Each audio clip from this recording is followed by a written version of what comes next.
Денеска сме овде во општина Газибаба во еден производствен погон од машинската индустрија, погон кој што постои од, би рекол, повеќе од 25 години, од почетоците на 90-тите години, од минатиот век, успешно стопанисува, вработува, би рекол, повеќе десетици работници, односно обезбедува плата и екзистенција за повеќе десетици семејства.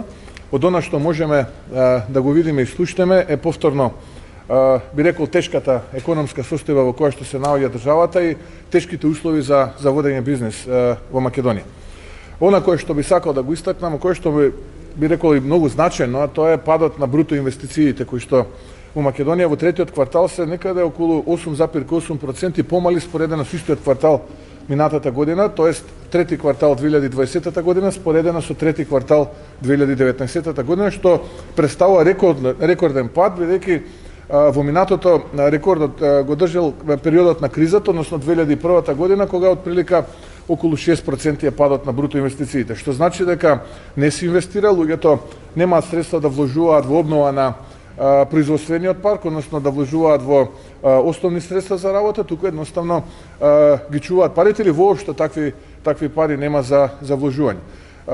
Тука би сакал да поентирам и да заклучам дека тешка економската состојба во државата, но мора да се издржи за доброто на граѓаните. Јас тоа го кажав тука, тоа го споменувам секаде каде што одам, а тоа е дека овие луѓе кои што обезбедуваат екзистенција и обезбедуваат личен доход на први се вистинските херои, вистинските патриоти. Не оние луѓе кои што денеска водат држава која што за жал цути криминалот, цути корупцијата. Последни сме, би рекол, во регионот, односно први на скалата според Транспарентност Интернационал по перцепцијата за и нивото на корупција и криминал. Понатаму според анализата на економист сме прогласени за хибриден режим и така натаму. Да не ги редам, веќе на јавности се познати сите фаули на оваа влада и на овие политичари. Така што ја стегам раката пред овие луѓе кои што вработуваат, кои што обезбедуваат екзистенција, тоа се вистинските херои. Идната влада на ВМРО ДПМН сериозно ќе се позанимава да им помогне, но вистински да им помогне да го шират својот бизнис и да обезбедуваат повеќе работни места. Тоа се вистинските херои. Им честитам, ја користам оваа прилика да се заблагодарам за се што прават за Македонија новие стопанственици. Повелете, кој имате прашање? Господине Мицковски, владата го најави петиот сет мерки, меѓутоа се уште нема ништо конкретно, ние коментари во јавноста веќе надзираат дел од тие мерки. Кој е вашиот коментар? Па јас не сум имал можност да го видам петиот сет на мерки, одна кое што го слушам во јавноста, кое што циркулира е дека најпрвен рекоа дека ќе обезбедат бескаматни кредити, дека го укинуваат практично субвенционирањето на платите на вработените. Но од она кое што го добивам како последна информација, не знам дали е точно, сепак под притисок на опозицијата и притисок на јавноста се одлучиле во месеците февруари и март да го вратат субвенционирањето на платите, што е ако е така, ако тоа се покаже како точно, тогаш и се заблагодарувам на јавноста и ние како опозиција ќе продолжиме и понатаму да ја притискаме оваа корумпирана и криминална и неспособна влада да работи во интересот на граѓаните и интересот на стопанствениците. Понатаму, наистина, сите оние други мерки кои што ги слушам треба да излезат, да ги презентираат за да можеме и официјален став да дадеме. Но генерално сакам да кажам дека тоа не е доволно, не е ни приближно доволно за еден пристоен развој на индустријата, би рекол, и економијата, и познавајќи го карактерот и капацитетот на овие владени представници во делот на економијата, знам дека ништо од тоа нема да биде, или народски кажано, се тресела гората, се родил глушец. Има една мерка која што исто така ја слушнав, а тоа е дека ќе понудат некои си отприлика 300 милиони денари поддршка за тутунарите. Јас бев пред некој ден во Прилеп, разговарав со тутунарите и тие велат дека оваа година е историски најниска откупна цена за производот нивен. Знаете дека во Македонија се занимаваат со тутуно производство од прилика повеќе од 20-25 илјади семејства. Реколтата која што оваа година во вредност од 4 милиони килограми или 4000 тони ќе остане за жал непродадена. И оваа дополнителна мерка од 300 милиони денари ќе значи од прилика 10 до 15 денари по килограм продаден тутун, чија што рекордно најниска цена откупна оваа година се движи помеѓу 140 и 150 денари. Така што не само што не е доволно, туку не е доволно ниту пак да ги покрие основните трошоци, а камоли пак да имаат овие луѓе за живот за нивните семејства. Така што странна политика воопшто не е развојна, туку напротив, ова е политика на многу криминал, многу корупција, многу незнаење и немање визија како да се развива Македонија. Господине Мицковски, Заев најави дека кинеските вакцини ќе стигнат негде после кинеската нова година. Сметате ли дека реални се овие рокови? Помина многу празници, православни, христијански, католички, нови години, Божик помина и Водици, помина многу празници, еве ќе дојде и кинеската нова година, таа ќе помина, можеби ќе дојде и Рамазан, Бајрам, ќе дојде и би рекол и Великден, но неспособноста на Зоран Заев и тимот околу него и лагите ќе останат. Така што дај Боже да стигнат што побрзо вакцините, но и овие кои што ги добиваме како донација не сме подготвени да ги прифатиме или нити сме кадарни, нити пак имаме план. Навистина човек веќе не вреди нити да ги критикува, пошто гледаме дека станува збор за луѓе со образ ѓон, нити пак критиката, ниту пак било што ги погодува. Така што еве, ајде да ги охрабриме, што побрзо да ги донесат вакцините, но се сомневам дека и тоа ќе се случи. Председател Пендаровски побара од владата да изготви акционен план за справување со корупцијата поради извештајот нели од Transparency. Сметате ли дека тоа ќе биде доволно и како да стават на ВМРО? А тоа е човекот кој што ги подпишува законите кои што возможуваат да ние се наоѓаме на вакво ниво според корупцијата и криминалот во државата. Тој доколку навистина имаше честна намера, можеше многу пати во минатото да ги блокира тие закони, односно нивниот текст, наместо да му слугува на Зоран Заев.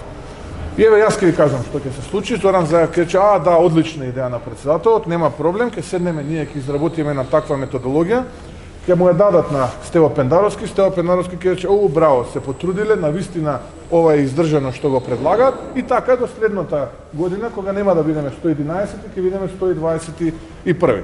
Но среќата е за граѓаните што до тога се надеваме и работиме на тоа да ова влада веќе не биде таму, па така да ќе му биде малку и потешко на Стево Пендаровски да глуми арбитар во сето ова, наместо да се зафати за работа која што според устав и неговите уставни надлежности му следува. Така што лицемерие, дволичност и не гледам никаква логика во тоа. Еве ви кажав прилика како ќе се одвива од сега па натаму сето тоа. Он ќе побара, овие ќе изготват за неколку дена или недела од сега. Потоа тој ќе прифати таа стратегија, ќе рече: одлична методологија, браво, брилијантна, за да потоа повторно до година зборуваме за кое место сме на скалата за корупција и така натаму и така натаму. Тоа е вртење во круг, концентрични кругови, но мора да дадеме се од себе да ги поразвиме и да не дозволиме ова да трае уште долго. Очекувате ли дека ќе има предвремени парламентарни избори, дали се преговара со некоја партија, од Алијанса истакна дека е можна коалиција? Јас тоа го зборувам цело време и стојам на тој став дека предвремени парламентарни избори се потребни на Македонија и единствен логичен термин да не правиме дополнителни трошоци се и локалните избори. Мислам дека тоа треба да се случи, работиме на тоа да се случи, а претходно треба да дојде на влада која што ќе подготви рамен терен за тие предвремени парламентарни и локални избори, а не ваква корумпирана, криминална и неспособна влада. Веќе морам да кажам дека не ги бива за работа, не ги бива за проекти, но затоа пак се светски шампиони според криминалот, корупцијата и би рекол матните идеи како да лажираат и подкупуваат за време на избори. Затоа е многу важно да дојдат луѓе кои што тој процес ќе го одработат онака како што е потребно, односно како што велат законите и процедурата. Така што да, ВМРО-ДПМН води разговори и со парламентарни опозициони партии, но и со парламентарни партии кои што се дел од власта. Така што кога ќе имаме мнозинство во рамките на парламентот, тогаш ќе излеземе во јавноста и тоа мнозинство ќе го презентираме. Но повторно ќе кажам, секој оној кој што му мисли добро на македонскиот народ, на граѓаните во Македонија, на Македонија, под итно треба да си го стави прстот на глава и да размисли дали неговата иднина е заедно со овие најкорумпирани и најкриминални политичари во историјата на Македонија, или пак да бидат заедно на страната на народот, на честната страна и да си ја спасиме државата. Тоа е она кое што јас можам да го кажам по тоа прашање. Маричич ги забрани термините Македонија јасно, според вас дали е тоа прифатливо? Па го напишав јас тоа во еден мој статус на социјалните медиуми. Знаевме дека цензурираат, знаевме дека обструираат, но не знаевме дека се и фашизоидни. но треба да не го подценуваат народот и не треба да подценуваат тоа што следи, а следи пораз, дебакал и одговорност за овие луѓе. Така што јас кога би бил на нивно место би бил сериозно загрижен за постапките кои што ги прават под диктат на Зоран Заев. Така што тоа што го прави Зоран Заев преку Бојан Маричич навистина представува еден дебакал на отворена сцена, понижување на македонскиот народ, на граѓаните во Македонија, без разлика на нивната различна етничка припадност, и понижување и омалуважување на самата Македонија како држава. Служиме за подсмех.